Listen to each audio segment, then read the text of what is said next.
Olá, esse é mais um Quentinhas da Unicamp e hoje a gente vai falar sobre o valor das GRs na Unicamp que foram discutidos agora no Consul do dia 28 de maio.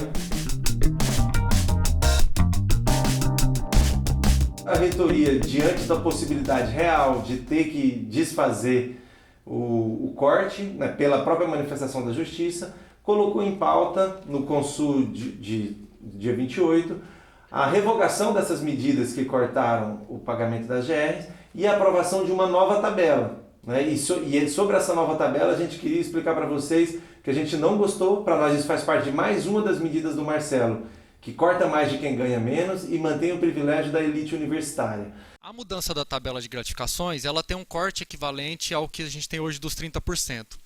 Só que esse corte ele impacta de forma extremamente desproporcional entre docentes e funcionários. Ou seja, o corte não é mais linear, não é igual para todos, mas ele corta mais de um lado para conseguir compensar um corte menor do outro lado. Dos docentes é uma redução de 172 mil e para os funcionários 628 mil. É uma diferença de 3,6 vezes o que está sendo cortado entre os funcionários e o que está sendo cortado entre os docentes. Pior de tudo é que esse dinheiro economizado pela reitoria, ele não vai ser revertido para a carreira dos funcionários. A própria reitoria, muitos docentes sempre argumentaram que o problema das gratificações era que as gratificações eram usadas como uma forma de compensar a falta de carreira.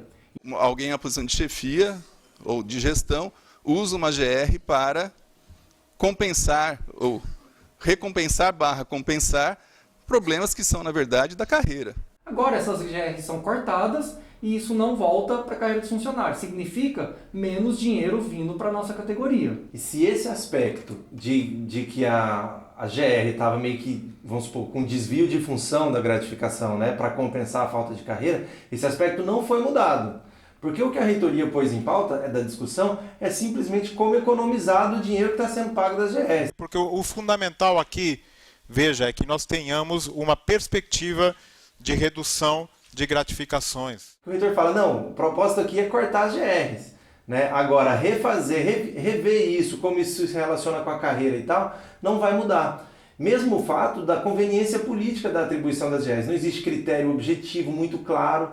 Né? Tem seção que tem supervisor, seção que não tem. E os critérios de quando uma coisa é justa ou não é justa, isso não foi discutido dessa vez. A proposta agora não é cortar de uma vez. Sabemos das implicações e das dificuldades de aprovar uma proposta desse tipo se a gente realizasse os cortes hoje. Então, desde o primeiro momento na discussão, eu mesmo coloquei, olha, e se a gente pensar nessa discussão, pensando institucionalmente, fazendo com que os cortes sejam feitos só na vacância.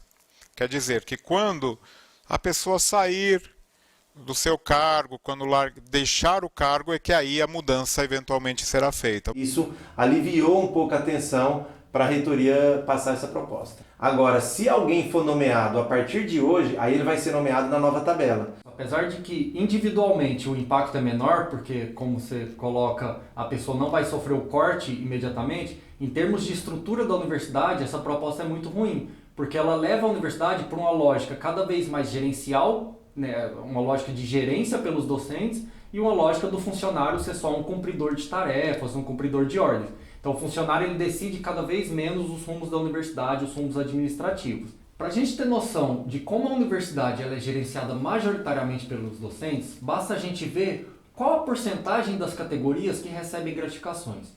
Entre os docentes, esse número é de mais de 22%, ou seja, aproximadamente 1 em cada 5 professor tem uma gratificação. Entre os funcionários, na tabela antiga, esse valor era de 16% aproximadamente. Na tabela nova, a proposta é que apenas 11% dos funcionários recebam gratificações. Boa parte da economia feita no valor gasto com o pagamento de gratificações e no número de gratificações, né, distribuídas se dá em 2 cargos principalmente, que é o supervisor de seção e o cargo de secretário. Quase metade das gratificações pagas para funcionário hoje é a gratificação de supervisor de seção. Ela vai ser reduzida em número, vai passar de 450 gratificações hoje para a nova tabela, apenas 300 gratificações, e vai ser reduzido também em valor.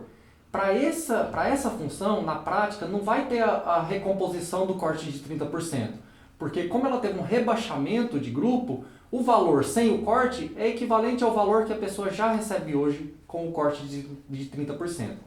No caso dos secretários é pior ainda. As 200 gratificações secretárias que hoje são pagas vão ser cortadas.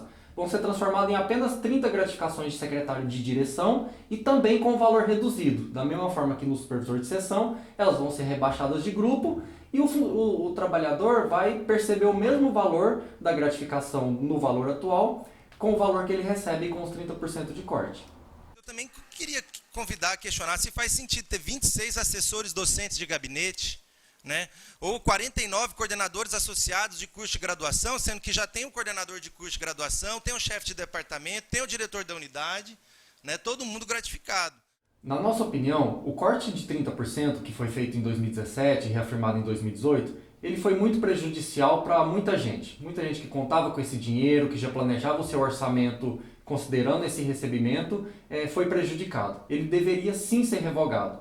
Inclusive, a gente insistiu para que no Conselho Universitário fosse votado a revogação do corte, que as pessoas voltassem a receber o valor integral das gratificações, mas que isso não implicaria necessariamente na revisão da tabela.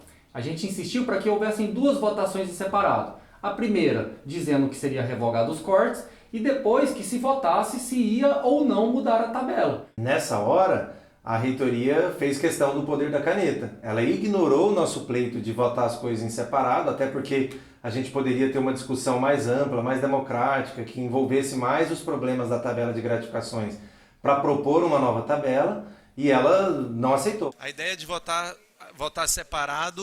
Não, vou votar essa deliberação aqui. Quer dizer, fez tudo uma votação só. Então, nessa hora, o Marcelo, que sempre vem com essa conversa de que quer que o colegiado discuta as decisões importantes, ele meteu a caneta lá e falou, não, vai votar do jeito que eu quero, e mostrou um pouco a autoridade, né, a cara autocrática que essa reitoria tem. Né? Ainda tentou engatar uma teoria de que o Yuri e eu na sessão, que a gente estava fazendo picuinha, criando uma falsa polarização entre funcionários e docentes. Eu acho que essa discussão que vocês colocam é completamente equivocada, volto a insistir. Essa, digamos assim, falsa briga entre funcionários e docentes não existe. Agora a gente retoma, na verdade, essa provocação para o próprio Marcelo. É ele que está causando uma divisão entre os funcionários e docentes. Quando faz um corte desproporcional, por exemplo, na tabela de gratificações, quando não garante a isonomia dos funcionários, ao mesmo tempo que os docentes têm a sua isonomia, quando garante que 70% do conselho universitário é de docentes, quando diz que um funcionário não pode ser candidato a reitor. É essa divisão que existe na prática da universidade. São salários diferentes, são tratamentos diferentes dispensados para os docentes e os funcionários. O que a gente faz é simplesmente evidenciar isso e dizer que não pode ser assim, que precisa ter um tratamento mais igualitário entre toda a comunidade acadêmica.